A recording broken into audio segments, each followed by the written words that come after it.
नमस्कार दोस्तों, स्वागत है एक नए वीडियो में। हम लोग ALP CBT 2 के प्रैक्टिस सेट देख रहे हैं प्लेटफॉर्म बुक से। आज सेट नंबर 11 देखेंगे। तो आइए शुरू करते हैं पहले प्रश्न से। पहला प्रश्न है कि कथन एवं निष्कर्ष का कोई ब्रश जो है वो बेड नहीं है।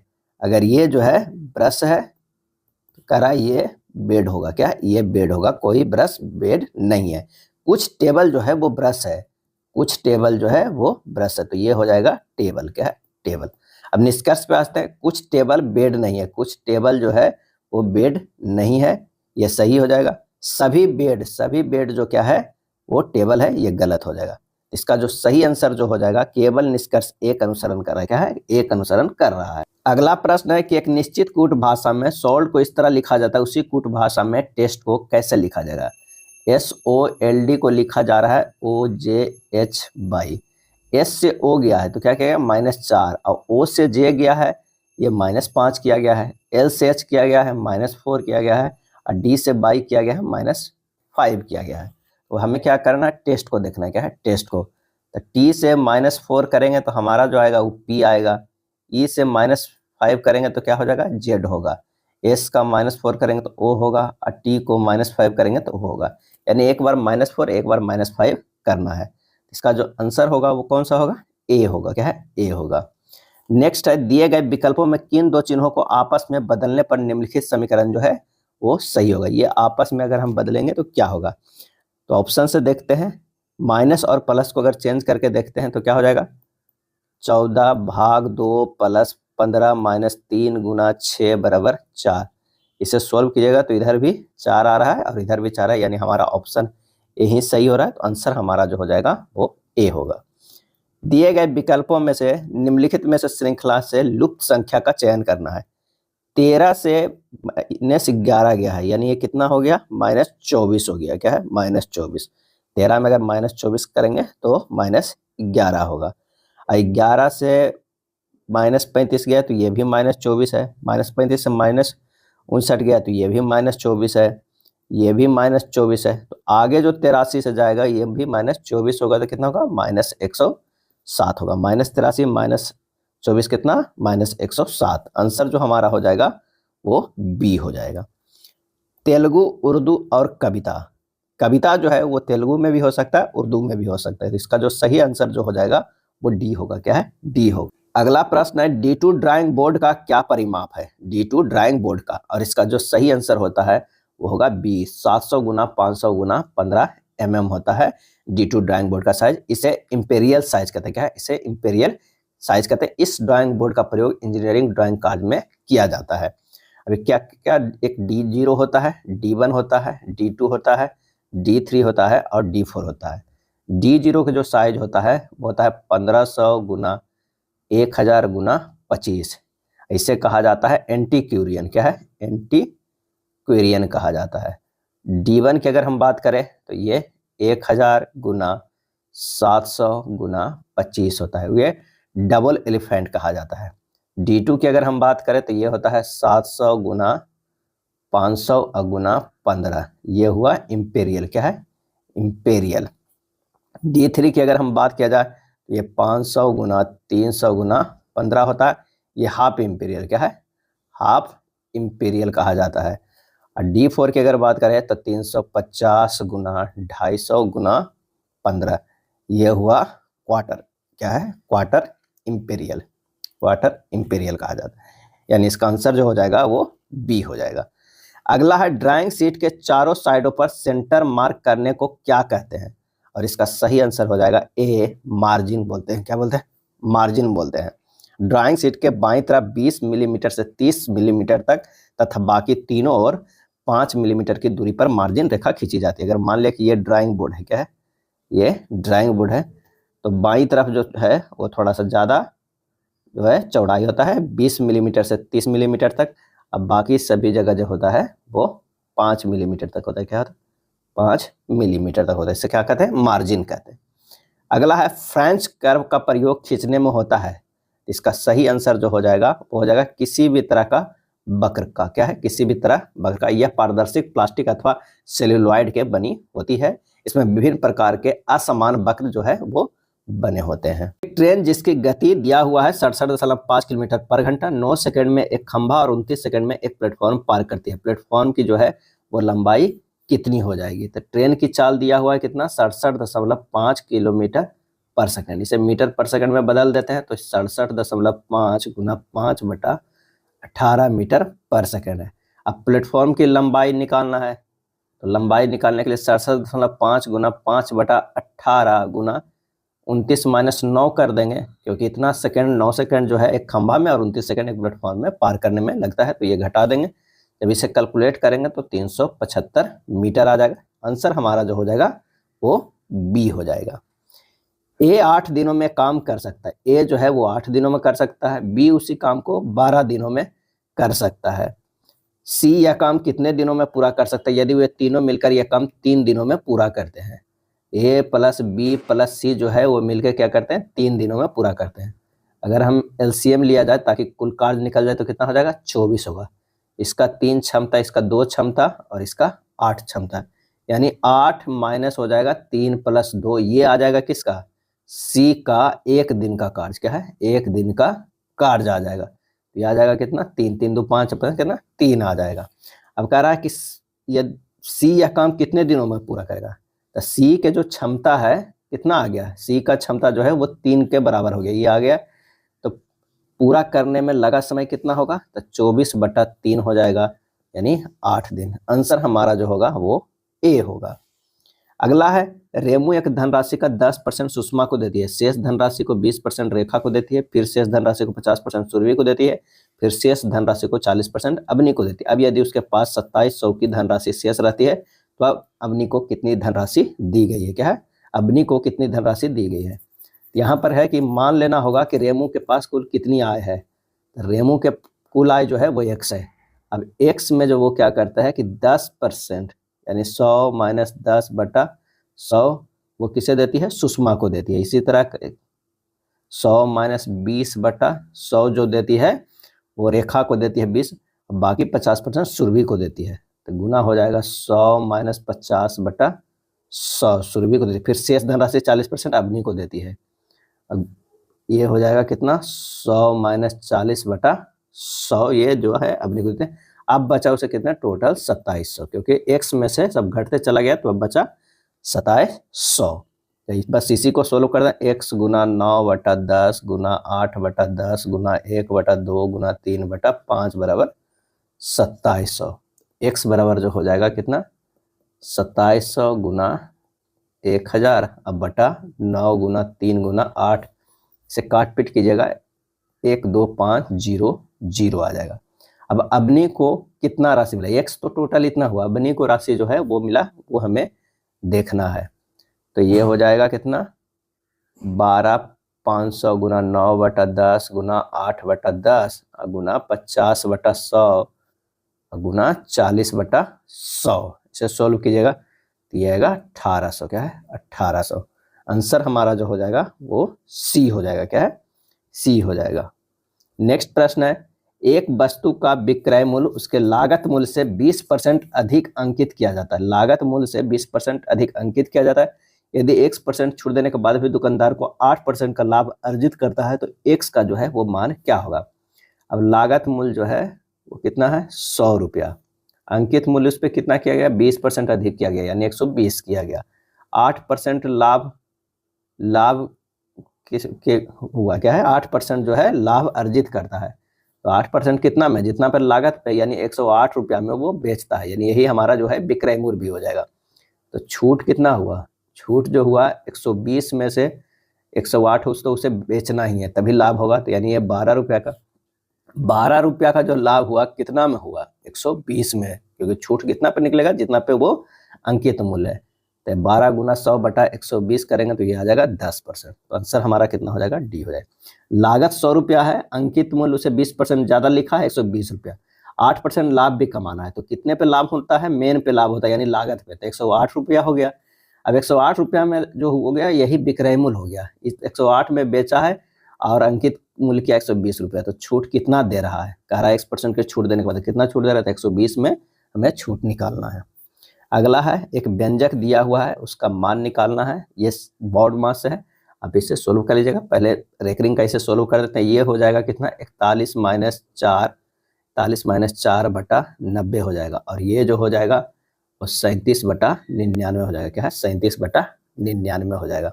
जब पूरे लाइन को देखेंगे तो ये हो जाएगा 11 बटा 3 गुना 15 बटा 22 माइनस 7 बटा 15 प्लस 2 बटा 3 गुना 41 माइनस 4 बटा 90। उसके बाद क्या है भाग दिया हुआ है, भाग हो जाएगा 37 बटा 99, भाग जो हो जाएगा 8 3 11 11 बटा 8। बस इसे सोल्व करना है बोर्ड में से। आंसर जो आएगा 77 बटा 30 आएगा। क्या है सी आएगा। एक प्राथमिक सेल का विद्युत वाहक बल जो है 1.5 वोल्ट है। इसको लघु परिपथ करने पर 3 एम्पियर धारा प्राप्त होती है। सेल का आंतरिक प्रतिरोध बताना है। क्या है आंतरिक प्रतिरोध। R बराबर होता है V बटा आई। V दिया हुआ 1.5, I दिया हुआ है 3, यानी 0.5 ओम दिया हुआ है। आंसर हो जाएगा C। क्या है C हो जाएगा। 200 वोल्ट पर कार्य करने वाले एक संयंत्र का पावर 40 वाट है, तो संयंत्र का प्रतिरोध क्या होगा? संयंत्र का प्रतिरोध क्या होगा? P बराबर जो है V² R होता है, विभवांतर का स्क्वायर बाई प्रतिरोध होता है। R बराबर होगा V² बाई P। V कितना है 200 गुना 200 हो जाएगा, वोल्ट 200 है, और दिया हुआ है P कितना 40 वाट, तो 40 से भगा दीजिए, ये कट जाएगा, तो ये हो जाएगा कितना 1000 ओम। क्या है 1000 ओम। आंसर जो हमारा होगा D हो जाएगा। एक चालक में विद्युत धारा की दिशा किसके प्रवाह के विपरीत होती है? एक चालक में विद्युत धारा की दिशा किसके प्रवाह की विपरीत होती है? और इसका आंसर हो जाएगा केवल धनात्मक आवेश। केवल धनात्मक आवेश। विद्युत धारा समानता इलेक्ट्रॉन का प्रवाह है, लेकिन इसकी दिशा इलेक्ट्रॉन के प्रवाह के दिशा के विपरीत अर्थात धनात्मक आवेश की ओर होता है। अब विद्युत धारा का पता लगाने के लिए गैल्वेनोमीटर का प्रयोग करते हैं। विद्युत धारा का परिमाण मापने के लिए एमीटर का प्रयोग करते हैं। ऋणात्मक कार्य के संबंध में बल और विस्थापन के बीच का कोण निम्न में से क्या होगा? और इसका सही आंसर जो होगा वो होगा 180 डिग्री। क्या है 180 डिग्री। ऋणात्मक कार्य के संबंध में बल और विस्थापन के बीच 180 डिग्री का कोण होगा, क्योंकि W बराबर जो होता है FS cos थीटा होता है, बल गुना बल की दिशा में विस्थापन। किसी प्रतिकर्षण वैद्युत बल के विरुद्ध एक इकाई धन आवेश को एक बिंदु से दूसरे बिंदु तक ले जाने में किया गया कार्य कहलाता है। क्या कहलाता है? तो विभवांतर कहलाता है। किसी प्रतिकर्षण वैद्युत बल के विरुद्ध इकाई धन आवेश को एक बिंदु से दूसरे बिंदु तक ले जाने में किया गया कार्य जो है विभवांतर होता है। V बराबर जो होता है विद्युत ऊर्जा में कार्य W बाई Q होता है। अब विभवांतर को मापने के लिए वोल्ट मीटर का प्रयोग जो है वो किया जाता है। और जो क्वेश्चन पूछा जाता है इंपॉर्टेंट कि वोल्ट मीटर परिपथ में किस क्रम में लगाया जाता है? तो समानांतर क्रम में लगाया जाता है। वोल्ट मीटर जो है वो समानांतर क्रम में लगाया जाता है, और एक आदर्श वोल्ट मीटर का प्रतिरोध अनंत होता है। यह ध्यान रखिएगा, वोल्ट मीटर का जो है प्रतिरोध क्या होता है? अनंत होता है। अनंत होता है। इसे लगाया जाता है, मान लिया कि ये सर्किट है, ये समानांतर क्रम में लगाया जाता है, यहाँ पर लगाया जाता है।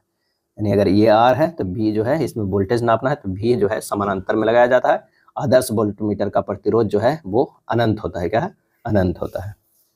3 प्रतिरोधक 4, 2 एवं 4 ओमों को श्रृंखलाबद्ध एवं समानांतर क्रम में जोड़ा जाता है, तो संयोजन समतुल्य प्रतिरोध क्या होगा?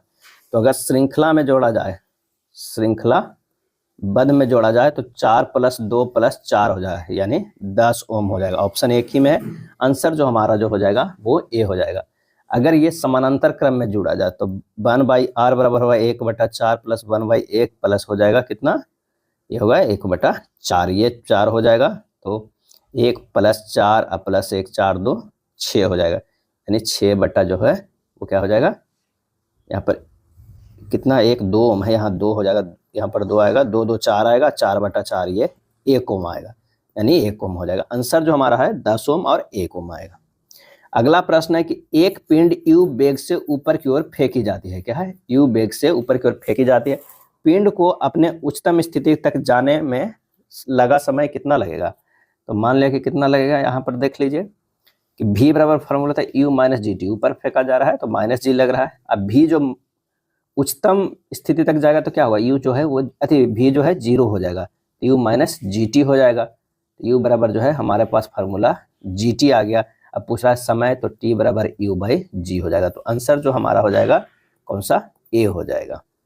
निम्नलिखित 4 आकृतियों में से 3 एक निश्चित प्रकार से समान है, एक भिन्न है, उस भिन्न आकृति का हमें जो है वो चयन करना है। तो यहाँ जो भिन्न हो जाएगा वो कौन सा हो जाएगा, हमारा ए हो जाएगा। क्या है, ए हो जाएगा।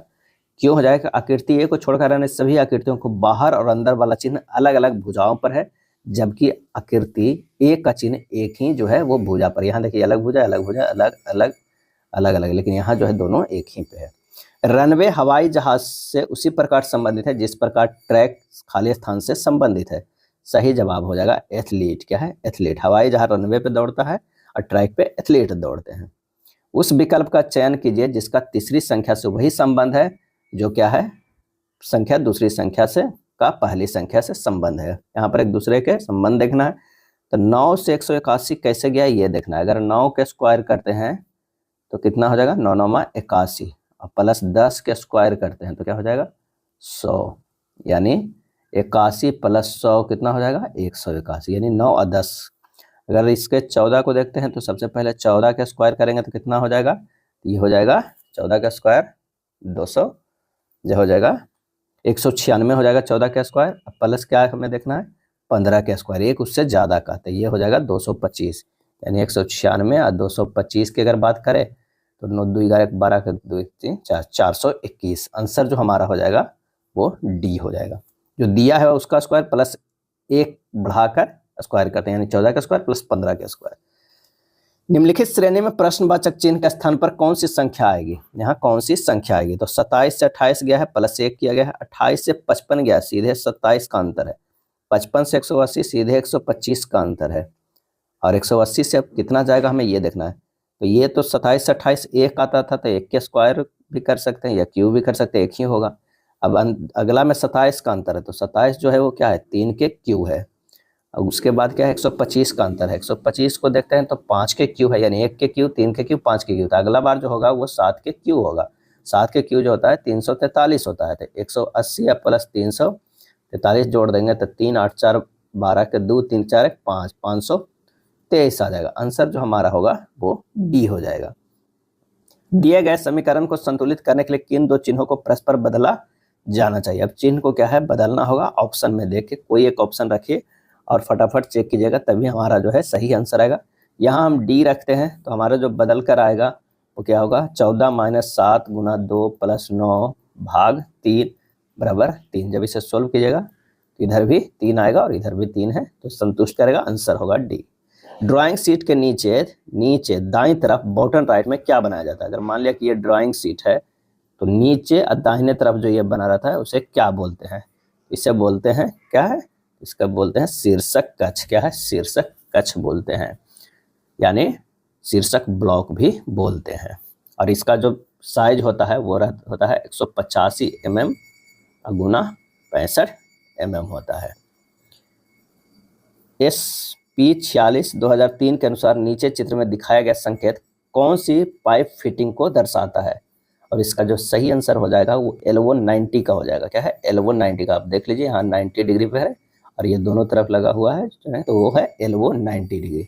अगर मान लिया कि इस तरह रहता और एक ही रहता एक एक, तो ये जो हो जाता है वो L1 45 डिग्री। क्या है, 45 डिग्री हो गया। और अगर मान लिया कि इस तरह का हो और दोनों में इस तरह, तो ये जो हो गया ये क्रॉस हो गया। क्या है, क्रॉस फ्रेंड के लिए। क्या है, फ्रेंड के लिए होता है। SP 46 2003 के अनुसार एक संयुक्त डबल बेबल बट बेल्ट का संकेत है, कौन है। इसका आंसर जो हो जाएगा वो बी हो जाएगा। क्या है, बी हो जाएगा। डबल बट बेल्ट का जो संकेत है वो क्या हो जाएगा, बी हो जाएगा। और ये जो है ये डबल बट बेल्ट है, डबल बेबल बट बेल्ट जो है वो कौन हो जाता है, बी हो जाएगा। इसका क्या नाम देते हैं, इसे देते हैं डबल बट बेल्ट देते हैं। और हमारे पास जो है ये हो जाता है, ये होगा डबल जे बट बेल्ट। क्या है, बट बेल्ट। और अगर इस तरह का रहता तो ये रहता स्टड बेल्ट। क्या है, स्टड बेल्ट रहता। नेक्स्ट है 29 नंबर प्रश्न कि किसी धनराशि पर 15% वार्षिक ब्याज दर से 2 वर्षों में प्राप्त होने वाला चक्रवृद्धि ब्याज 7282 है, जिसमें ब्याज प्रति 8 माह पर चक्रवृद्धि किया जाता है। यदि ब्याज वार्षिक रूप से चक्रवृद्धि किया जाए तो समान धनराशि पर समान ब्याज दर से समान अवधि के लिए प्राप्त होने वाला मिश्र धन कितना होगा। 8 माह पर चक्रवृद्धि यहाँ पर किया गया है तो अष्टमासिक दर कितना हो जाएगा 15 गुना 8/12 बराबर 10% हो जाएगा। अब 2 वर्ष है तो ये 3 अष्टमास हो गया, क्या हो 3 अष्टमास हो गया। तो 2 अष्टमास का समतुल्य चक्रवृद्धि ब्याज कितना होता है 10 + 10 + 10 गुना 10/100, ये हो जाएगा 21%। तीसरा अष्टमास का देख लेते हैं, एक 21% है, एक 10% है। 21 गुना 10/100 बराबर क्या होता है 33.1%। अब हमें तो 3 अष्टमास का चक्रवृद्धि ब्याज निकल गया, क्या है चक्रवृद्धि ब्याज दर निकल गया, तो चक्रवृद्धि ब्याज भी निकल जाएगा।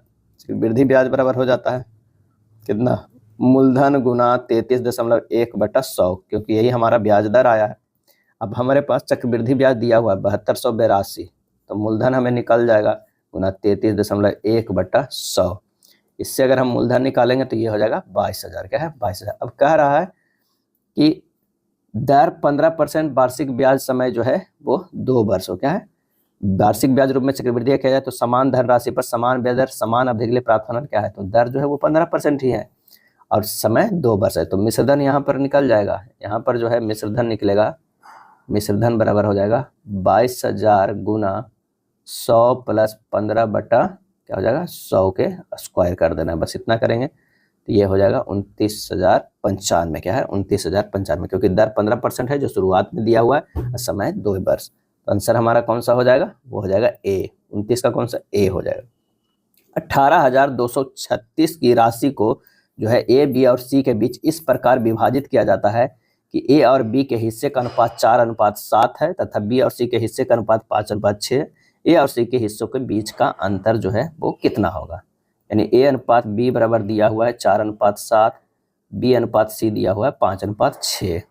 ए अनुपात बी अनुपात सी जो हो जाएगा वो 5 गुना 4 अनुपात 7 गुना 5 अनुपात 7 गुना 6, यानी हो जाएगा 20, 35 और ये हो जाएगा 42। तो C माइनस ए बराबर कितना निकलेगा, तो C माइनस ए बटा ए प्लस बी प्लस सी गुना जो है दिया हुआ है कितना 18,236, यानी 42 माइनस 20 बटा 20 प्लस 35 प्लस 42 गुना 18,236, ये हो जाएगा 22/97 गुना 18,236 आ जाएगा 4136, क्योंकि ए और सी के हिस्से के बीच का अंतर कर रहा है तो हमें निकाल देंगे C माइनस ए, हमारे पास आ जाएगा 4136। 4136 कौन सा ऑप्शन में, ऑप्शन जो है हमारा डी हो जाएगा।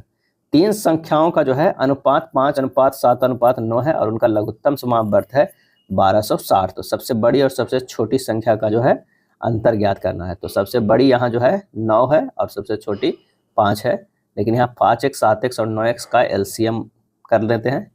5x 7x और 9x, तो ये हो जाएगा 315x है और 315x बराबर दिया हुआ है 1260, x निकल जाएगा 1260/315 बराबर 4। और सबसे बड़ी और सबसे छोटी संख्या में अंतर यानी 9x माइनस 5x बराबर क्या होगा 4x, 4 गुना 4 बराबर ये हो जाएगा 16। आंसर जो हमारा है डी हो जाएगा।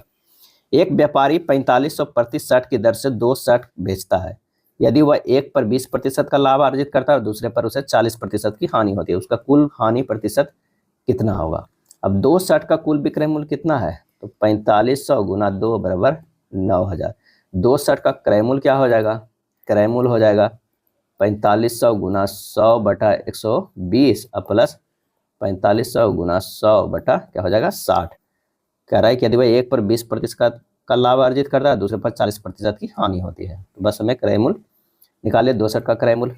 तो ये हमारा जो हल करके हो जाएगा कितना 3750 गुना 3750 प्लस हो जाएगा 7500, तो ये हो जाएगा कितना 11,250 रुपये। तो हानि प्रतिशत निकल जाएगा, हानि प्रतिशत बराबर 11,250 माइनस 9,000 अब बटा 11,250 गुना 100, तो 2250 गुना 100 बटा 11,250 करिएगा तो ये 20% आ जाएगा, क्या है 20% आ जाएगा। आंसर हमारा जो होगा वो बी हो जाएगा, क्या है बी होगा।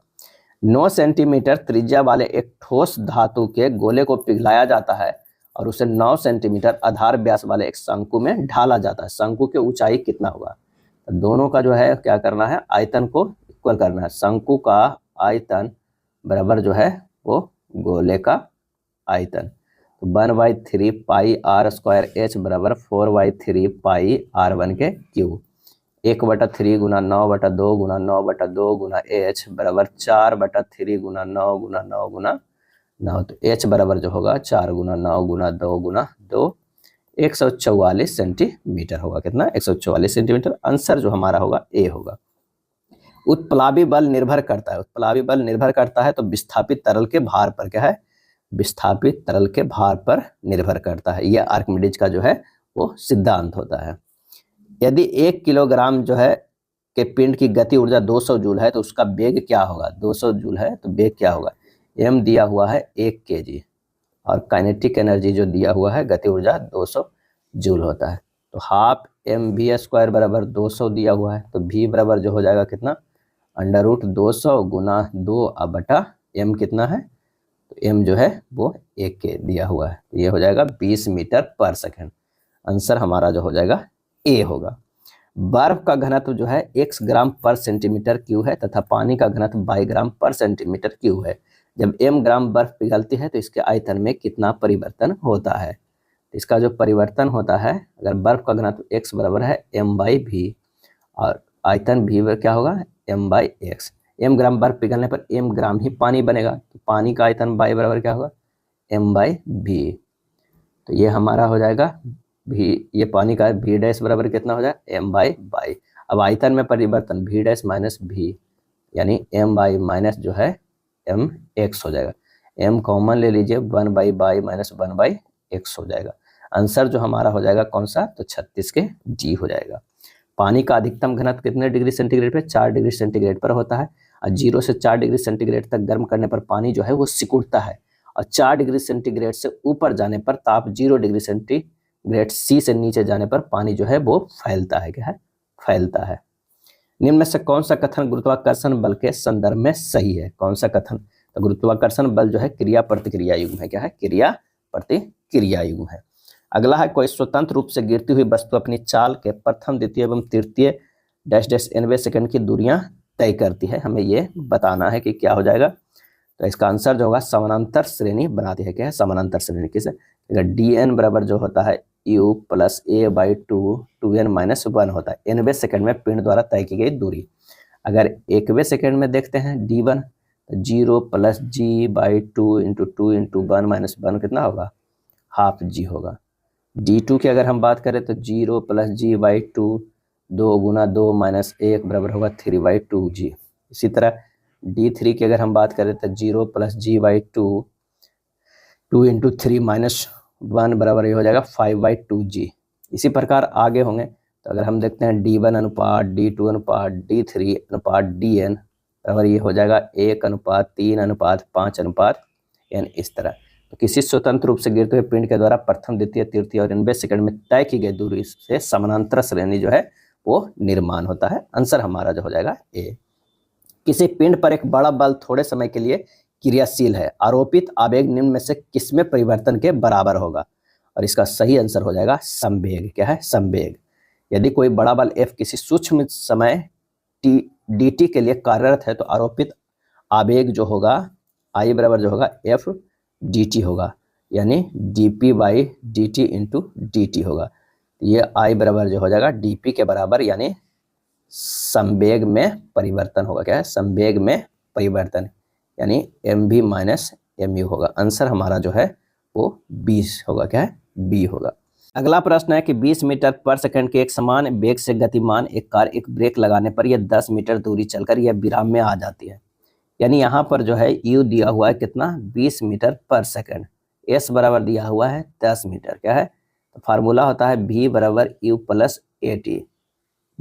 कार पर ब्रेक लगाने पर यह क्या होता है? विराम अवस्था में आ जाता है, यानी v जो है वो 0 हो जाता है, u यहाँ पर रहने दीजिए, प्लस जो हो जाएगा at, यानी माइनस u बराबर हो जाएगा at। ये हमारा इक्वेशन बन आ गया, तो इसमें पुट मान कर दीजिए तो -20 बराबर ये हो जाएगा 80। ये बन इसे रखिए। उसके बाद s बराबर फार्मूला होता है ut प्लस हाफ at²। क्या है? s हमारा जो दिया हुआ है 10 मीटर, u जो दिया हुआ है 20 दिया हुआ है। क्या है? 20 मीटर पर सेकंड, 20 t है। क्या है? 20 t। अब प्लस जो होगा हाफ at इंटू t होगा।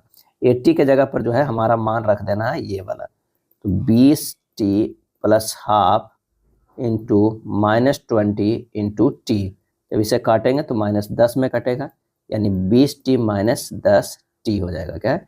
20t minus 10t। यहाँ से जो है हमें कितना हो जाएगा? 10t आ जाएगा। ये 10 इधर है, इधर जो 10 है तो ये आ गया, तो t बराबर हमारे पास कितना आ गया? 1 सेकेंड। क्या है? 1 सेकेंड। और 1 सेकेंड हमें आ गया है तो वह हमें मान रख देना है। -20 बराबर a गुना 1 सेकेंड, a बराबर हो जाता है -20 मीटर पर सेकेंड स्क्वायर। आंसर जो हमारा हो जाएगा बी हो जाएगा। क्या है? बी होगा। कथन कह रहा है कि x ने चौक से ब्लैक बोर्ड पर समीकरण हल नहीं किया। धारणा, समीकरण एक कागज पर हल किया गया था। दूसरा कह रहा है कि x द्वारा समीकरण को ब्लैक बोर्ड पर मार्कर से हल किया गया था। और इसका सही आंसर हो जाएगा सी। न तो धारणा एक और ना ही दो नहीं थे, न तो कागज के बारे में कुछ वर्णन है और न ही मार्कर के बारे में। तो आंसर जो हमारा हो जाएगा सी हो जाएगा। 4 शब्द दिए गए जिनमें से 3 किसी तरह से संगत है, एक असंगत है। असंगत का हमें क्या करना है? चयन करना है। तो यहाँ पर आयतन, भार, द्रव्यमान, तो ये हो जाएगा समर्थ। समर्थ जो है इन सबसे अलग है क्योंकि सभी भौतिक राशि है, और समर्थ जो है असंगत अब हो जाएगा। नेक्स्ट प्रश्न पे चलते हैं। कथन एवं धारणाएं। आजकल भारतीय क्रिकेट टीम बहुत अच्छा खेल रही है। अन्य देशों की टीमों को क्रिकेट में कोई दिलचस्पी नहीं है, ये गलत है। यह संयोग से हो रहा है। इसका जो आंसर हो जाएगा वो हो जाएगा कौन सा? ना तो धारणा एक और ना ही दो निहित है। तो कोई दिलचस्पी ये भी नहीं है, संयोग से हो रहा है ये भी नहीं, ये मेहनत कर रहा है तभी अच्छा खेल रहा है। तो आंसर जो हमारा हो जाएगा वो बी हो जाएगा। क्या है? बी हो जाएगा। संध्या की केवल एक पुत्री है। संध्या को जो है केवल एक पुत्री है, यानी अगर मान लिया कि यह संध्या है, इसका केवल जो है एक पुत्री है। सुखी की बहन रीना, सुखी की बहन कोई रीना है, कोई जो है वो सुखी है, उसकी जो बहन है वो कौन है? रीना है। क्या है? रीना है। इसके बाद कह रहा है संध्या, सुखी की बहन रीना संध्या की मौसी है। अच्छा, तो सुखी जो हो जाएगी वो माँ हो जाएगी। क्या है? माँ हो जाएगी, तभी तो बहन रीना ये जो है ये मौसी होगी। क्या है? मौसी होगी। सुखी की माँ ब्रूना की केवल 2 परनातिन एनम और जस्मिन है।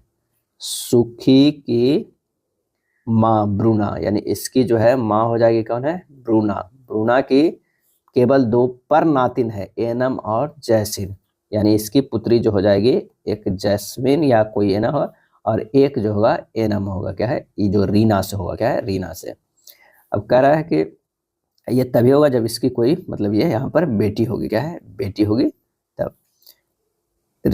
रीना के 2 नातिन रोहन और एनम है। रीना की 2 नातिन है, यानी रीना के जो है एक तो इसका जो बेटी होगा और इसका भी कोई और भाई होगा या जो है बेटा होगा। तो ये हो जाएगा क्या है? रोहन। एनम और रोहन, नातिन एनम है। तो संध्या की बेटी कौन है? संध्या की हमें बेटी देखना है, तो संध्या की बेटी कौन हो जाएगा? जैस्मिन। आंसर जो हमारा हो जाएगा ये होगा। बस जैस्मिन और एनम में जो यहाँ पर लिखा हुआ है परनातिन एनम और जैस्मिन, कौन होगा? एनम इधर होगा कि जैस्मिन? इसके लिए हमें क्या करना है? ये देखना होगा कि अगला लाइन जो कह रहा है कि रीना के 2 नातिन रोहन और एनम है।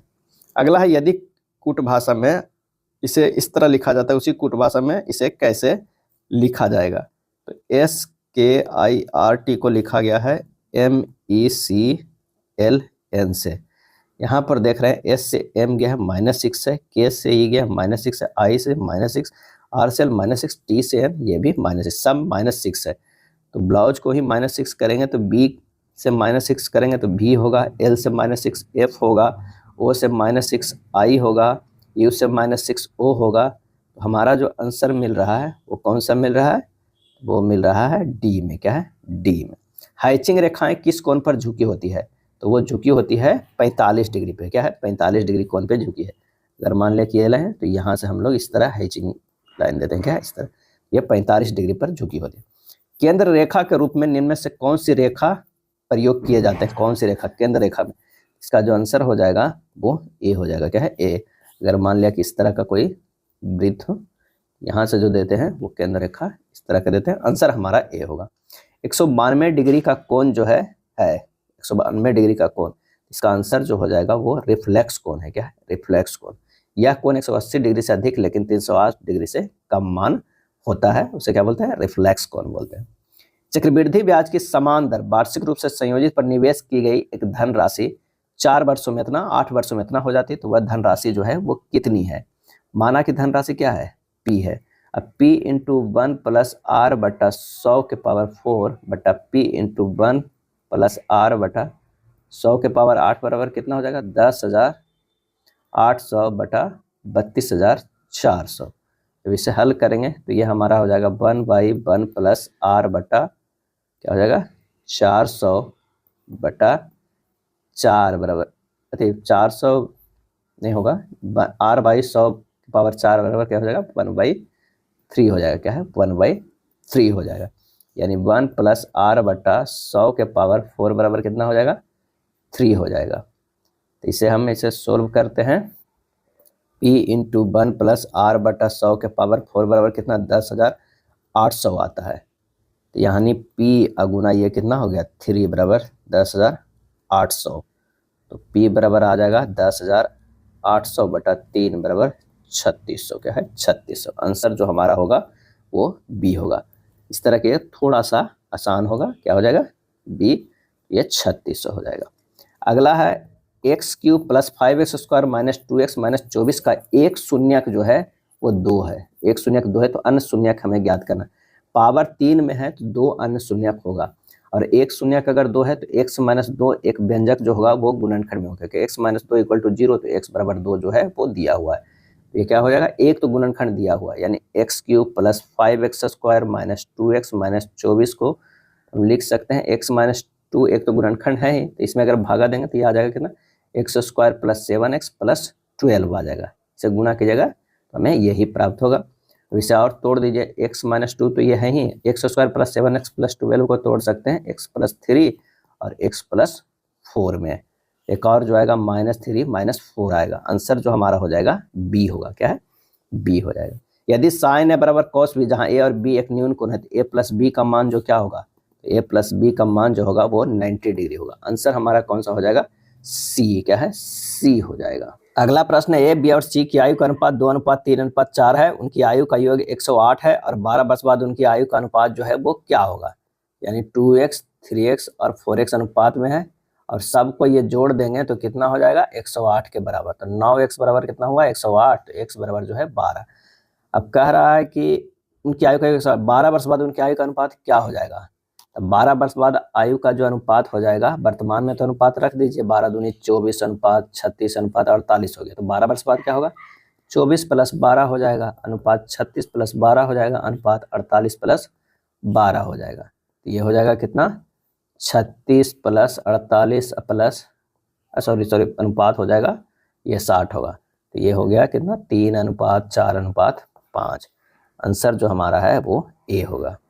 दिए गए पाई चार्ट का अध्ययन कीजिए और नीचे दिए गए प्रश्न का उत्तर दीजिए। पाई चार्ट एक महीने में एक फल विक्रेता द्वारा बेचे गए फलों का प्रतिशत जो है किया दिया हुआ है। यदि एक फल विक्रेता द्वारा एक महीने में बेचे गए कुल फल 50,000 किलोग्राम थे, तो अनार और बेरी की मात्रा का लगभग अंतर हमें ज्ञात करना है। तो अनार और बेरी की मात्रा का अभिष्ट अंतर जो हो जाएगा 50,000 गुना 31.07 माइनस 8.11 बटा 100, यानी 11,480 आ जाएगा। कैलकुलेट करके कितना हो जाएगा बी हमारा आंसर हो जाएगा। दबाव की एसआई इकाई क्या है, दबाव की एसआई इकाई क्या है, तो न्यूटन प्रति वर्ग मीटर, न्यूटन प्रति वर्ग मीटर होता है। यानी दाब जो होता है बराबर होता है क्या है बल बटा क्षेत्रफल। क्या है क्षेत्रफल होता है। तो बल क्या हो जाएगा ये न्यूटन हो जाएगा, क्षेत्रफल जो क्या होगा मीटर स्क्वायर हो जाएगा, यानी न्यूटन प्रति वर्ग मीटर। चुंबकशीलता का एसआई मात्रक क्या है, और इसका सही आंसर हो जाएगा हेनरी प्रति मीटर। हेनरी प्रति मीटर भी होगा, टेस्ला मीटर पर एम्पियर ये भी होगा। चुंबकशीलता का वेबर प्रति एम्पियर मीटर ये भी हो जाएगा। यानी आंसर जो हमारा हो जाएगा वो डी। उपयुक्त में से जो है वो सभी सही है। क्या है सभी सही है। चुंबकशीलता का जो होता है हेनरी प्रति मीटर, न्यूटन प्रति वर्ग जो है न्यूटन प्रति वर्ग एम्पियर होगा, टेस्ला मीटर पर एम्पियर होगा। यानी हमारा जो आंसर है वो डी हो जाएगा। किसी पदार्थ की मात्रा को मापने के लिए निम्नलिखित में से किस इकाई का उपयोग किया जाता है, किस इकाई का जो है उपयोग किया जाता है, और इसका आंसर जो हो जाएगा वो बी होगा। क्या है मोल होगा। क्या है मोल। एक मोल बराबर होता है 1/12 गुना कार्बन। क्या है कार्बन 6C12 के एक परमाणु का द्रव्यमान। क्या है परमाणु का द्रव्यमान होता है। क्या है परमाणु का द्रव्यमान होता है। चलिए अगले प्रश्न पे चलते हैं। अगला प्रश्न कह रहा है कि जब 2 किलोग्राम वाले द्रव्यमान पर 5 न्यूटन का बल लगाया जाता है तो उत्पन्न होने वाला जो है वो त्वरण क्या होगा। तो त्वरण बराबर जो होता है वो बल बटा द्रव्यमान होता है। क्या है? बल बटा द्रव्यमान होता है। बल कितना है? 5 न्यूटन है और द्रव्यमान कितना है? 2 है, यानी 2.5 मीटर पर सेकंड स्क्वायर हो जाएगा। आंसर जो हमारा हो जाएगा वो ए हो जाएगा। क्या है? ए होगा। आवेग इम्पल्स माप है। क्या है? आवेग जो है इम्पल्स माप है किसका? तो वह संवेग में परिवर्तन की दर। संवेग में परिवर्तन की दर। आवेग बराबर होता है बल गुना समय अंतराल। क्या है? समय अंतराल, यानी dp बटा dt गुना dt हो जाएगा। ये dt कट जाएगा तो ये dp बचेगा। dp बराबर होता है संवेग में mv माइनस mu। मुक्त रूप से गिरने के दौरान पिंड किस स्थिति में होता है? और इसका आंसर होता है भारहीनता में होता है। क्या है? भारहीनता में होता है। लिफ्ट के संबंध में सतकथन क्या है? लिफ्ट के संबंध में सतकथन क्या है? तो लिफ्ट त्वरित गति से ऊपर जाते हैं तो भारी अनुभव होगा। क्या है? भारी अनुभव होगा। अगर तेजी से ऊपर जा रहा है तो भारी अनुभव होगा। अगला है दिए गए विकल्पों में से असंगत चुनना है। मेज, कुर्सी, पेड़, टहनी, घर, कमरा, कार, इंजन। ऐसा संगत जो हो जाएगा वो मेज और कुर्सी हो जाएगा। जिस प्रकार पेड़ की टहनी होता है एवं घर में कमरा होता है तथा कार में इंजन होता है, लेकिन मेज में कुर्सी नहीं होती। मेज और कुर्सी दोनों भिन्न भिन्न प्रकार के वस्तु है। आंसर होगा ए होगा। चलिए अगला प्रश्न जो है वो काफी बड़ा है, आइए देखते हैं। निम्नलिखित जानकारी को ध्यानपूर्वक पढ़ें और नीचे दिए गए प्रश्न का उत्तर दें। 12 व्यक्ति 2 समानांतर पंक्तियों में बैठा हुआ है। 12 व्यक्ति जो है वो 2 समानांतर पंक्तियों में बैठा हुआ है और प्रत्येक व्यक्ति एक दूसरे के समान दूरी पर है ना। P, Q, R, S, T और भी बैठे और ये सभी दक्षिण की ओर मुंह किए हुए हैं। ये जो है सभी दक्षिण की ओर बैठे हुए हैं, P, Q, R, S, T और भी। पंक्ति 2 में A, B, C, D, E, F बैठे हैं। ये सभी उत्तर की ओर मुंह करके बैठे हुए हैं। ये उत्तर की ओर मुंह करके बैठे हुए, इसलिए दी गई बैठने की व्यवस्था में पंक्ति में बैठा प्रत्येक सदस्य दूसरी पंक्ति के सदस्य की ओर मुंह किए हुए हैं। ए डी के दाईं ओर तीसरे स्थान पे बैठा है। अगर मान लिया कि यहाँ पर बैठा हुआ है ए, क्या है? यहाँ पर बैठा हुआ ए, तो डी के दाईं ओर तीसरे स्थान पे, तो यहाँ पर जो बैठा हो जाएगा वो डी हो जाएगा। और इसके बीच में कितने लोग हो जाएंगे? 2 लोग। क्या है? 2 लोग। चलिए 3, 2, 5 एक 6 लोग बैठने की जगह ही बना लेते हैं। यहाँ पे भी 6 लोग बैठे हुए हैं एक दूसरे के पंक्ति के। उसके बाद कह रहा है कि ना तो ए और ना ही डी पंक्ति छोर पर बैठे हुए हैं, बिल्कुल नहीं बैठे। टी डी की ओर मुंह किए हुए हैं। टी जो है वो डी की ओर मुंह किए हुए हैं। टी जो है वो डी की ओर मुंह किए हुए हैं, तो यहाँ पर जो हो गए टी, क्या है? टी जो है डी की ओर मुंह किए हुए हैं। भी ए की ओर मुंह नहीं किए हुए हैं। भी जो है ए की ओर नहीं किए हुए, कहीं और किए हुए हैं। ये लाइन को छोड़ देते हैं। और भी पंक्ति के किसी भी छोर पे नहीं बैठा हुआ है, यानी यहाँ पर भी नहीं बैठा हुआ और यहाँ भी नहीं होगा, तो यानी ये जो होगा यही दोनों में के बीच में बैठे हुए हैं। चलिए भी टी के ठीक बगल में नहीं, टी के बगल में नहीं, यानी भी यहाँ हो जाएगा। क्या है? यहाँ हो जाएगा। बी पंक्ति के किसी एक छोर पर बैठा है। बी जो है किसी पंक्ति के एक छोर पर बैठा है, यानी या इधर भी हो सकता है या इधर भी हो सकता है।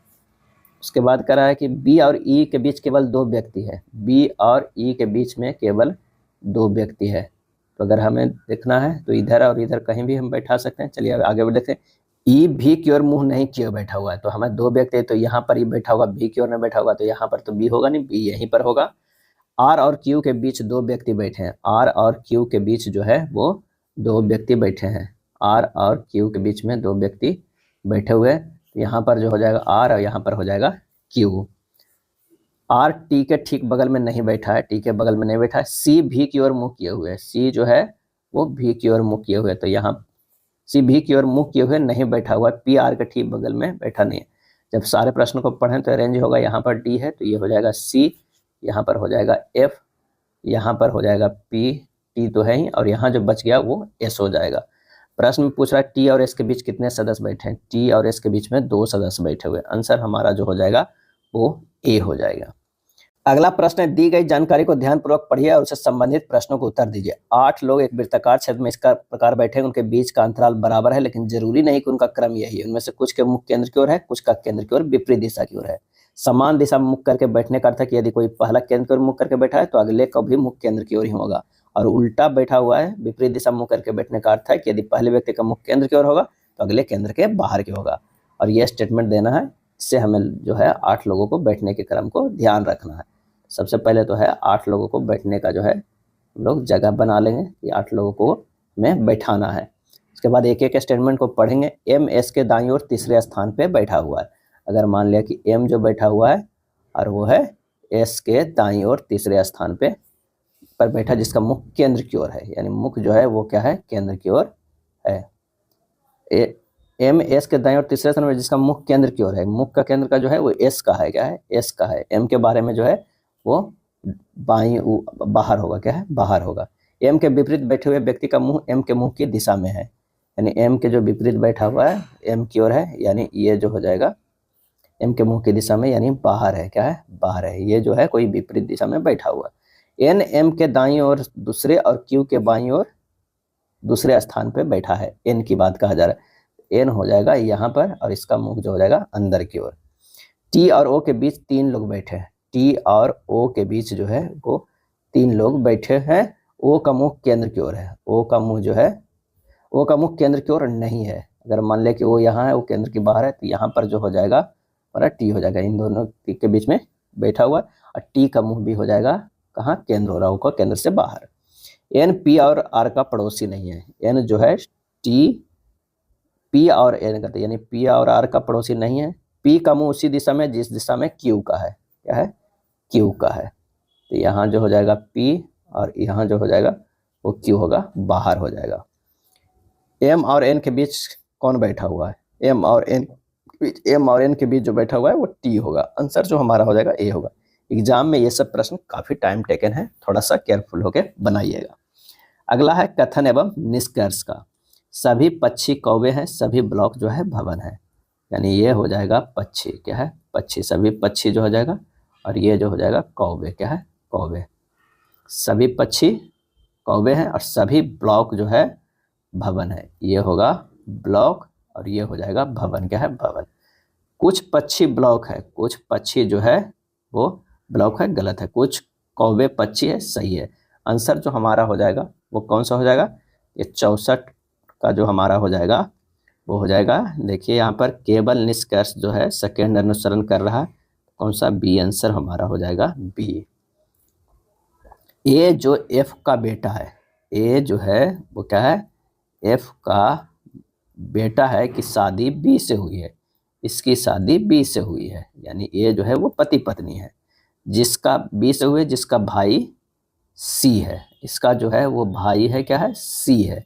डी सी की पत्नी है, डी जो है वो सी की पत्नी है, यानी ये हो जाएगा पति पत्नी, सी की पत्नी है और ई की बेटी है। डी जो है सी की पत्नी है और ई की बेटी है, ये हो जाएगा बेटी है, किसकी है, तो ई की है, क्या है, ई की है।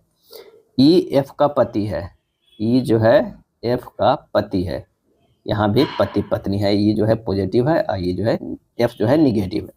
ई ए से कैसे संबंधित है, ई जो है ए से कैसे संबंधित है, हमें ये संबंध निकालना है, क्या निकालना है, ये वाला संबंध हमें देखना है। तो ये हो जाएगा, अगर बेटा ए है, एफ का बेटा ए है, यानी जो है ये माँ है, तो ये हो जाएगा पिता, क्या है, पिता। आंसर जो हमारा हो जाएगा बी होगा, 65 के बी होगा। अगले प्रश्न पे आते हैं। प्रिज्म के फेस इस प्रकार के होते हैं और इसका सही आंसर जो हो जाएगा वो आयत होते हैं, क्या है, प्रिज्म के फेस का आकार आयत होता है। पॉलीहेड्रॉन को प्रिज्म भी कहा जाता है। प्रिज्म एक 3D ठोस वस्तु होता है। नीचे दी गई एक्स रेखा का नाम बताइए। एक्स रेखा है उसका जो है वो नाम बताना है, इसका जो है हमें नाम बताना। ये जो है खंडित पतली रेखा है, ब्रोकन थिन लाइन है। आंसर जो हमारा हो जाएगा वो बी हो जाएगा। ये मीडियम थिक कंटिन्यूअस लाइन है जो 0.40 मिलीमीटर से 0.50 मिलीमीटर मोटी होती है। इस लाइन को जिगजैग लाइन भी कहा जाता है, क्या है, जिगजैग लाइन भी कहा जाता है। अगला है, दी गई आकृति में किस प्रकार की जो है वो लाइनें को दर्शाया गया है और इसका आंसर जो हो जाएगा वो लंबता रेखा दर्शाया गया, क्या है, लंबता रेखा दर्शाया गया। अगर ये है, इस पर ये लंब डाला गया है, तभी ये 90 डिग्री का कोण बन रहा है। इनलेट पाइप ए और बी मिलकर एक खाली टैंक को 1.5 घंटे में भर सकते हैं। जब आउटलेट पाइप सी अकेला खोला जाता है तो पूरी तरह से भरे टैंक को 4.5 घंटे में खाली कर सकता है। जब केवल पाइप ए और सी को एक साथ खोल दिया जाता है तो खाली टैंक 6 घंटे में भर जाता है। खाली टैंक भरने के लिए पाइप बी द्वारा लिया गया समय हमें ज्ञात करें जब उसे अकेला खोला जाता है। अब कह रहा ए प्लस बी जो है, ए प्लस बी है वो 1.5 घंटा में भरता है सी जो है अकेले खाली करता है 4.5 घंटा में, और ए माइनस सी जब मिलता है तो 6 घंटा में भरता है। तीनों के अगर हम एलसीएम लेंगे तो ये हमारा जो आता है वो 18 आता है। क्या है? 18 आता है। इसकी अगर हम क्षमता की बात कर रहे हैं तो ये 12 हो गया, ये 4 हो गया, ये 3 हो गया। अब ए की क्षमता निकालना है। क्या है? ए की क्षमता निकालना है। तो ये हो जाएगा, ए की क्षमता निकल जाएगा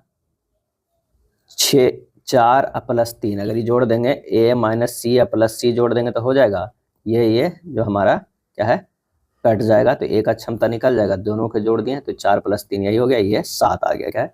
7 यूनिट पर घंटा। बी की क्षमता निकाल लेते हैं। बी की क्षमता निकल जाएगा 12 माइनस 7 कर देंगे तो हो जाएगा कितना? 5 यूनिट पर घंटा। अब बी को टंकी भरने में लगा समय कितना है? तो टोटल 18 है, 5 से भागा देंगे, 3×3/5 जो है वो घंटा हो जाएगा। तो 3 घंटा तो हमारे पास आ गया, लेकिन सब मिनट में दिया हुआ है, तो 3/5 को मिनट में बदल देते हैं तो ये हो जाएगा 36 मिनट। क्या है? 36 मिनट, यानी 3 घंटा 36 मिनट। आंसर जो हमारा है वो बी हो जाएगा। अगला है, इतना में से कौन सी संख्या 7 से विभाज्य है? हमें ये चेक करना है। क्या है? 7 से विभाज्य चेक करना है। तो इनमें से जो 7 से विभाज्य हो जाएगा वो हमारा जो है कौन सा है? तो ये है 24, 98, 3। क्या है? 7 के विभाज्यता के नियम के अनुसार जो है 24, 98, 3 है, या फिर आप भाग दे के भी देख सकते हैं, सी होगा। एक समबाहु त्रिभुज का परिमाप जो है 48 सेंटीमीटर है, इसका क्षेत्रफल जो है वो ज्ञात करना है। क्या है? क्षेत्रफल ज्ञात करना। समबाहु त्रिभुज का भुजा बराबर क्या हो जाएगा? परिमाप बटा 3, यानी 48/3 हो जाएगा, यानी 16 सेंटीमीटर हो जाएगा। तो क्षेत्रफल निकल जाएगा, √3/4 जो है वो भुजा के स्क्वायर होगा, यानी √3/4 गुना 16 गुना 16, यानी 64√3 हो जाएगा। क्या है? 64√3। आंसर हमारा जो हो जाएगा सी होगा। एक्स का मान बताए, एक्स का मान बताए, इतना बराबर इतना है। जब रूट को हटा देते हैं तो ये हो जाएगा 183 माइनस एक्स बराबर 181, या माइनस रूट को इसको करेंगे तो कितना? 12 आ जाएगा। क्या है? 12। 112 का स्क्वायर कितना होता है? 144 होता है। 144 का रूट कितना हो जाएगा? 12 हो जाएगा। 183 माइनस एक्स हो गया, तो ये हम लिख सकते हैं एक्स बराबर कितना? 183 माइनस 169 बराबर क्या हो जाएगा? 14। आंसर होगा डी। 112 लीटर के मिश्रण में दूध और पानी का अनुपात 3:4 है। यदि यह अनुपात बदलकर 3:5 हो जाता है तो मिश्रण में मिलाए जाने वाले अतिरिक्त पानी की मात्रा हमें बताना है। अब मान लिया कि दूध है और ये पानी है, वर्तमान में कितना है? 3:4 है। यदि यह अनुपात बदलकर 3:5 हो रहा है, बाद में क्या हो रहा है? 3:5 हो रहा है, यानी इसमें 1 यूनिट जो है मिलाया जा रहा है कुछ हो, तो 3 + 4 यूनिट बराबर जो हमारे पास है वो कितना है? 112 लीटर है। क्या है? 112 यानी 7। तो 1 यूनिट बराबर कितना हो जाएगा? 1 यूनिट बराबर 112/7 यानी 16, यानी 16 लीटर जो है हमें मिलाया जाता है। कितना? 16 लीटर। आंसर हमारा हो जाएगा बी। किस उत्तोलक के लिए यांत्रिक लाभ 1 से हमेशा कम होगा? तो जिसमें आयास अलंब एवं भार के बीच में हो। आयास जो हो अलंब और भार के बीच में हो, यह उत्तोलक यांत्रिक लाभ 1 से कम होता है। यह तृतीय श्रेणी का उत्तोलक होता है। किसान का हल, मनुष्य का हाथ, बंसी, चाकू एवं झाड़ू आदि जो है तृतीय श्रेणी का उत्तोलक होता है। क्या? तृतीय श्रेणी का। निम्न में कौन सा सही नहीं है? कौन सा इनमें से सही नहीं है? तो वेग अनुपात बराबर आयास विस्थापन इंटू भार विस्थापन सही है। दस्ता बराबर वेग अनुपात बाई यांत्रिक लाभ जो है वो गलत है। होता है क्या है? यांत्रिक लाभ बटा वेग अनुपात होता है। क्या है? वेग अनुपात है, उल्टा दिया हुआ है, हमारा यही है, गलत होता है। कोई वस्तु अधिकतम भारहीन हो जाती है, कोई वस्तु अधिकतम भारहीन हो जाती है तो वो है निर्वात में। क्या है? निर्वात में भारहीन हो जाता है। किस राशि का मान स्थान बदलने पर भी परिवर्तित नहीं होता है? तो वो है द्रव्यमान का। क्या है? द्रव्यमान का। 77 का जो है, द्रव्यमान का मान स्थान बदलने पर परिवर्तित नहीं होता है। द्रव्यमान का मान हर स्थान पर एक समान होता है। वस्तु का भार स्थान परिवर्तन में जो है बदल जाता है। द्रव्यमान जो है जड़त्व का समानुपाती होता है। द्रव्यमान 400 किलोग्राम की बंदूक के संवेग की गणना करें जब इसके प्रतिघात का वेग 0.25 मीटर पर सेकेंड हो, यानी P बराबर होता है mv द्रव्यमान गुना जो है वो वेग होगा। क्या है? वेग होगा। द्रव्यमान गुना mv होता है, यानी द्रव्यमान गुना वेग होता है। अगर हम P की बात करते हैं तो क्या होता है? mv होता है। m कितना दिया हुआ है? 400, अब v 0.25 यानी 1000 kg मीटर पर सेकंड हो गया। तो आंसर हमारा जो हो जाएगा वो कौन सा हो जाएगा? बी होगा। एक ट्रक तथा एक कार जो है समान गति ऊर्जा के साथ गतिशील है, उन्हें रोकने के लिए अगर समान बल प्रयुक्त किया जाता है तो क्या होगा? तो दोनों ही ठहरने से पूर्व एक समान दूरी तो तय करेगा ही। क्या है? एक दूरी तय करेगा ही। विस्थापन प्रोपोर्शनल टू 1/, मंदन बल होता है। किसी वस्तु के ऊंचाई से गिरने पर इसकी स्थिति और गति ऊर्जा को क्या होता है? इसका आंसर जो हो जाएगा, इसकी स्थिति ऊर्जा कम हो जाती है और गति ऊर्जा जो है वो क्या होता है? बढ़ जाता है। यदि 21 मई 2009 को गुरुवार है तो 15 जुलाई 2017 को सप्ताह का कौन सा दिन होगा? 21 मई 2009 को गुरुवार है तो हमें निकालना है 15 जुलाई 2017 को। 21 मई से 21 मई पहले चल जाइए, 21 मई 2017 तक, यहाँ से चल जाना है 21 मई 2017 तक। इसमें जो हो जाएगा वो कितना हो जाएगा? गुरुवार प्लस 3, क्योंकि 9 7 1 8 कितना हो जाएगा? 3 हो जाएगा, क्योंकि लीप ईयर जो होता है विषम दिन कितना हो जाएगा? 8 प्लस 2 को लीप ईयर हो गया, कितना? 10। 10 में से भागा देंगे 7 बराबर 3 दिन बचता है। तो गुरुवार दिया हुआ है प्लस 3 दिन और ये हो जाएगा रविवार। रविवार जो हमारा आया कब आया? वो 21 मई 2017 को आया। अब 21 मई से 15 जुलाई 2017 तक के देखना है, तो उसमें कितना हुआ है? 31 माइनस 21 घटा देंगे, मई का महीना तो ये 10 दिन ये हो गया। इसमें विषम दिन ये हुआ। जून 30 का होता है, इसमें विषम दिन 2 होता है। जुलाई जो है वो 15 दिन तक हुआ, इसमें विषम दिन 1 होगा, यानी 3 2 5 1 6 दिन हमारा विषम बन गया। रविवार था प्लस 6 दिन और ये हो गया कितना? शनिवार। क्या है? शनिवार। तो हमारा जो हो जाएगा वो डी हो जाएगा। क्या है? डी हो जाएगा। यदि शब्द सेक्शन के प्रत्येक अक्षर को अंग्रेजी वर्णमाला के क्रम में व्यवस्थित किया जाए तो कितने अक्षरों का स्थान अपरिवर्तित रहेगा? कितने अक्षरों का? सेक्शन को SECTION को अंग्रेजी वर्णमाला के क्रम में करेंगे तो CEINOSE होगा। सिर्फ एक अक्षर जो है अपरिवर्तित है, तो आंसर हो जाएगा 82 के ए हो जाएगा। कथन है कि कुछ बकरियां जो है वो चीले हैं। अगर मान ले कि ये बकरियां हैं तो ये जो हो जाएगा चीले हैं। क्या है? चीले हैं। उसके बाद कह रहा है सभी चीले साफ है। सभी चीले जो है वो साफ है, ये हो जाएगा साफ है। कोई बत्तख चीले नहीं है, ये जो है वो बत्तख है। क्या है? बत्तख है। कोई भी बत्तख जो है चीले नहीं है। कोई सांप बकरी नहीं है। क्या है? कोई सांप जो है बकरी नहीं है, गलत है। कुछ बतखों के सांप होने की संभावना है, ये सही है। कुछ बतखें बकरियां नहीं है, ये गलत है। आंसर हमारा हो जाएगा सी, केवल निष्कर्ष सेकेंड कथनों के अनुसरण कर रहा है। क्या है? सेकेंड। चलिए मान रखना है सिर्फ ऑप्शन पे देख के, यहाँ पर आप रख दीजिएगा। आंसर जो हमारा हो जाएगा वो ए होगा। क्या है? ए होगा। 4 अक्षर समूह में 3 किसी निश्चित प्रकार से समान है और इस प्रकार एक समूह बनाते हैं। निम्नलिखित में कौन सा अक्षर समूह उस समूह से संबंधित जो है वो नहीं है? x से +3 करेंगे तो हमारे पास a आता है, और a से +1 करेंगे तो b आएगा। ये भी k से +3 करेंगे तो n होगा, n से +1 करेंगे तो o होगा। e से f है, u से b है। अब देखना है b से e जो है +3 है तो बिल्कुल है, s से u +3 नहीं +2 ये है, तो हमारा जो आज समान है वो d हो जाएगा। यदि कोई रेखा HP पर स्थित है, हॉरिजॉन्टल प्लेन पर स्थित, का कौन सा दृश्य जो व्यू है जो XY पर होगा? XY पर होगा तो ये सम्मुख दृश्य होगा। क्या? सम्मुख दृश्य। चित्र में लाइन X की पहचानना है। X जो लाइन दिया हुआ है उसे पहचानना है। इसका आंसर जो हो जाएगा वो ये डैशेस लाइन है। क्या है? डैशेस लाइन है। कोण की पहचान उनके नमन के आधार पर की जाती है। चित्र में कोण Q का नाम बताइए। तो Q जो है वो अधिक कोण है। क्या है? अधिक कोण है। आप देख लीजिए 90 डिग्री से ज़्यादा है तो अधिक कोण है। आंसर हमारा जो हो जाएगा वो सी हो जाएगा।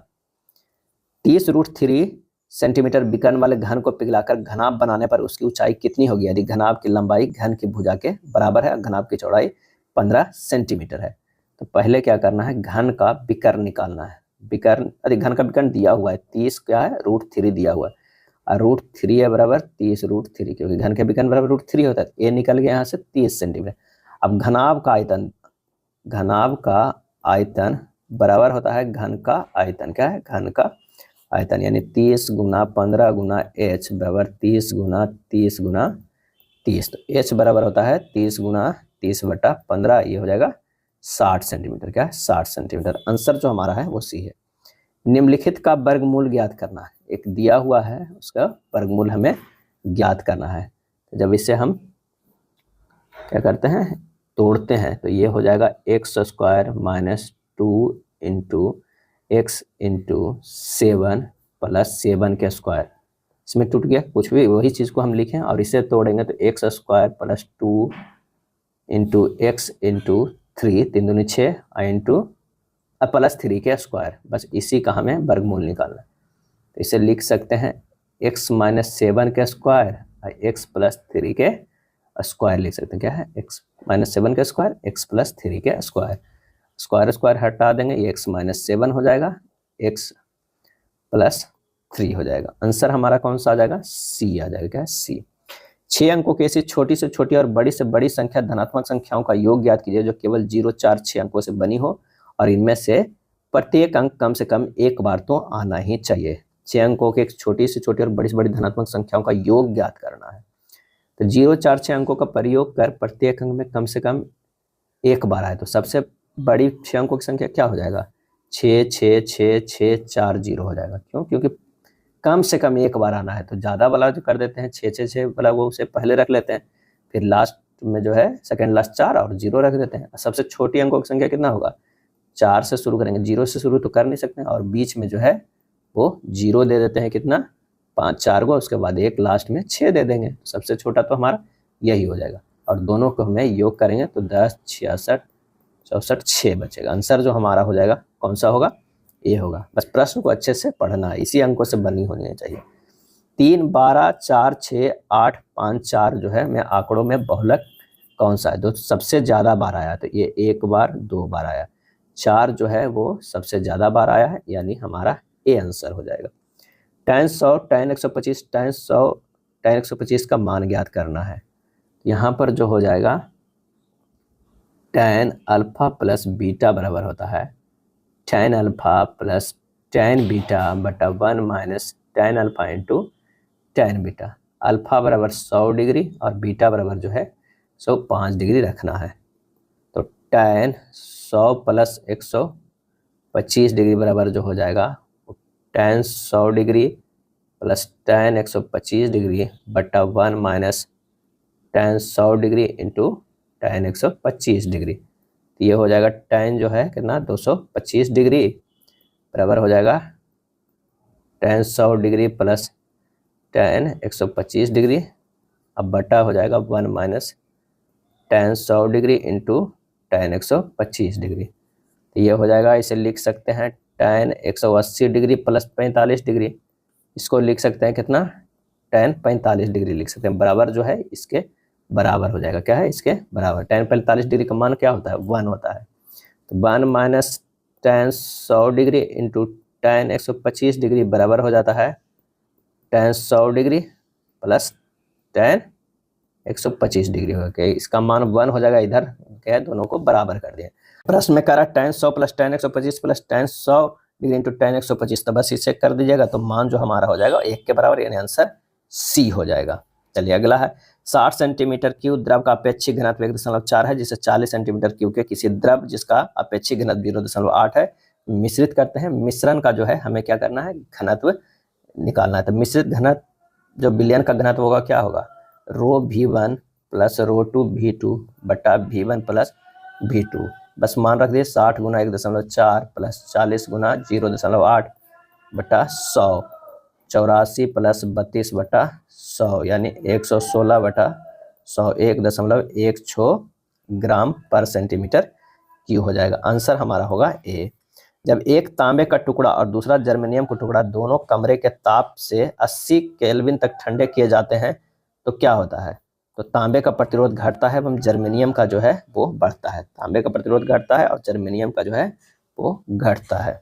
घावों को भरने के लिए प्राथमिक उपचारों के डिब्बों में खाली स्थान की ट्यूब होनी चाहिए। आंसर हो जाएगा बीटाडीन के। क्या है, बीटाडीन के।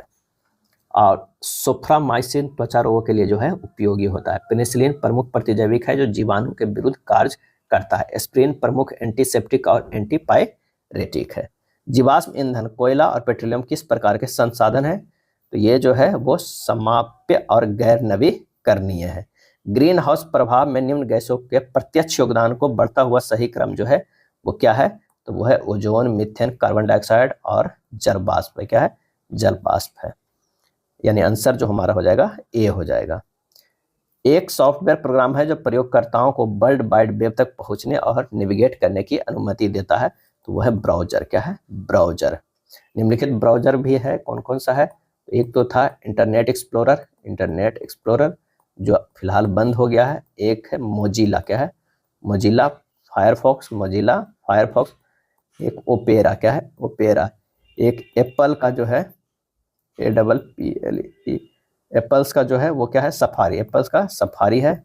एक जो सबसे ज्यादा प्रचलित है वो क्या है गूगल क्रोम, क्या है गूगल क्रोम है। निम्नलिखित में कौन सा प्रोटोकॉल ईमेल सर्वर से मैसेज प्राप्त करता है, और इसका सही आंसर हो जाएगा POP, क्या है POP, पोस्ट ऑफिस प्रोटोकॉल जो है ईमेल सर्वर से जो है वो मैसेज प्राप्त करता है, तो आंसर हो जाएगा C। यह था प्रैक्टिस सेट नंबर 11। वीडियो अच्छा लगा तो लाइक एंड शेयर कर दीजिएगा। धन्यवाद।